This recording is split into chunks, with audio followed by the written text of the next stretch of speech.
Olá, continuando o estudo dos Salmos, agora vamos estudar o Salmo 13. E o título desse estudo, desse vídeo, até porque ressoa a primeira frase do Salmo, né, é Até quando, ó Senhor? Antes de nós lermos o Salmo 13 e eu apresentar algumas considerações, uma pergunta inicial muito interessante, depois no final eu vou tentar responder, e faço essa pergunta porque não encontrei a resposta nos comentários, né? A pergunta inicial muito interessante é: quando Davi escreveu este salmo? Ele pode ter escrito quando fugia do seu filho Absalão, o que coloca esse salmo numa correlação com o Salmo 3. Ele pode ter escrito esse salmo quando fugia de Saul, o que coloca esse salmo em correlação com o Salmo 7, mas especialmente nesse momento em que ele está fugindo de Saul, ele pode ter escrito esse salmo como uma resposta à matança dos sacerdotes por Saul, o que colocaria esse salmo em ligação direta com o Salmo 12, que é o salmo anterior. E os vídeos sobre esses salmos, à exceção do Salmo 7, que ainda não tem vídeo aqui no canal, mas também quando tiver vai estar ali, eu vou deixar aqui na descrição deste vídeo. Tá? E no final eu vou dizer por que eu entendo que talvez esse salmo tenha sido escrito no contexto do Salmo 3, quando Davi fugia de Absalão, e não talvez quando Davi fugia de Saul. Mas essa é uma mera especulação e, na verdade, isso não faz diferença para o estudo deste salmo, né? O contexto emocional deste salmo aqui, ainda antes da leitura, é uma aparente depressão profunda de Davi. Davi transparece uma depressão profunda aqui ao escrever este salmo. Mas Davi também dá uma resposta muito adequada a esse sentimento que ele está expressando. Então nós vamos ver que esse salmo ele é bem delimitado em duas partes, duas porções, e ele até mesmo é aparentemente paradoxal. Mas ele é paradoxal, ele não é aparentemente, desculpa, ele é paradoxal. Ele é paradoxal porque este é um salmo que nós podemos dizer que tem um profundo caráter messiânico, não no sentido de apontar para a pessoa de Cristo, mas no sentido de apontar para a obra de Cristo. Nós vemos aqui a teologia existencial da cruz sendo posta realmente em prática por Davi de forma profética, de forma tipológica. Mas vamos lá, vamos ler este salmo. Até quando te esquecerás de mim, Senhor? Para sempre? Até quando esconderás de mim o teu rosto? Até quando consultarei com a minha alma, tendo tristeza no meu coração cada dia? Até quando se exaltará sobre mim o meu inimigo? Atende-me, ouve-me, ó Senhor meu Deus. Ilumina os meus olhos para que eu não adormeça na morte, para que o meu inimigo não diga, prevaleci contra ele, e os meus adversários não se alegrem, vindo eu a vacilar. Mas eu confio na tua benignidade, na tua salvação se alegrará o meu coração. Cantarei ao Senhor, porquanto me tem feito muito bem. Eu gostaria de destacar 4 pontos aqui a partir da leitura deste salmo. Primeiro, é que Davi expressa a sua angústia em forma de clamor a Deus, ainda que ele esteja em profunda tristeza. Isso é que nós vemos no verso 1 e no verso 2. Então aqui já uma aplicação prática. Você pode estar mal, você pode estar triste, é normal, é natural, mas essa sua tristeza deve ser expressa a Deus, ainda que na forma de um clamor, ainda que você realmente venha a contender com Deus, como Davi está fazendo, como Jó fez nos dias do seu sofrimento, né? Mas, ao passo em que fazemos isso, nós devemos olhar para as dificuldades em redor e saber que a única resposta está em Deus. Então, por um lado, a nossa alma pode estar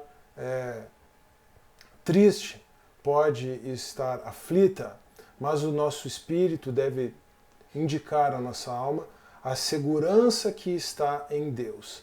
E aí, consequentemente, O que nós vamos fazer, né, se nós quisermos retirar o ensino moral aqui desse salmo, é que, ainda que estejamos em tristeza e angústia, vamos nos alegrar no Senhor e na sua bondade, reconhecendo a sua bondade e o seu favor para conosco, mesmo em meio a essa tribulação. E é por isso que eu afirmei que este salmo ele demonstra, ou de forma profética, de forma tipológica, a teologia da cruz em todo o seu aspecto existencial. Porque é exatamente a partir dos sofrimentos, a partir da tribulação, a partir da contrição e a partir da humilhação que nós vamos nos identificar com Cristo nos seus sofrimentos, para que, identificados com Ele na sua morte, possamos também nos identificarmos com Ele na sua vida. E aí então, esse sofrimento, essa angústia, vai ser transformado, se for canalizado da forma certa, né? Se o nosso sofrimento, a nossa angústia for expresso a Deus na forma de clamor, né? Na forma de contrição, na forma de arrependimento, na forma de lágrimas, e não na forma de murmuração, tem uma diferença bastante interessante aqui, né? Olhando em redor, sabendo que a nossa resposta está em Deus, olhando para Deus, olhando para a cruz, olhando para a obra de Cristo, sabendo que o consolo vem de Deus, buscando o consolo no Espírito Santo de Deus, então vai acontecer o que Davi escreve em outro salmo, né? O nosso choro vai se transformar em alegria. E é por isso que Davi, de forma paradoxal, termina não só falando que confia no Senhor e na sua benignidade, na salvação que está em Deus, mas ele cantará ao Senhor porquanto Deus fez muito bem a ele. Cantarei ao Senhor porquanto me tem feito muito bem. Esse é o último aspecto, né?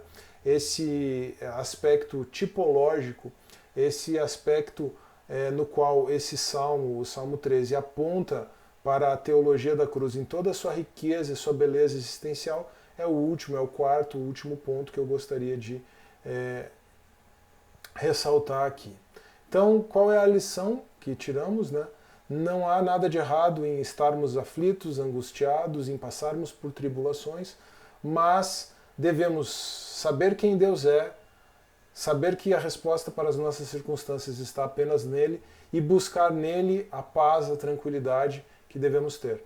As circunstâncias podem não mudar, mas a resposta vem de Deus e por isso podemos canalizar essa angústia, esse sofrimento e fazer com que isso redunde e vire louvor a Deus, como Davi fez. Porque eu acho, é apenas uma suposição, que Davi escreveu esse salmo no contexto do Salmo 3, no qual ele fugia de Absalão.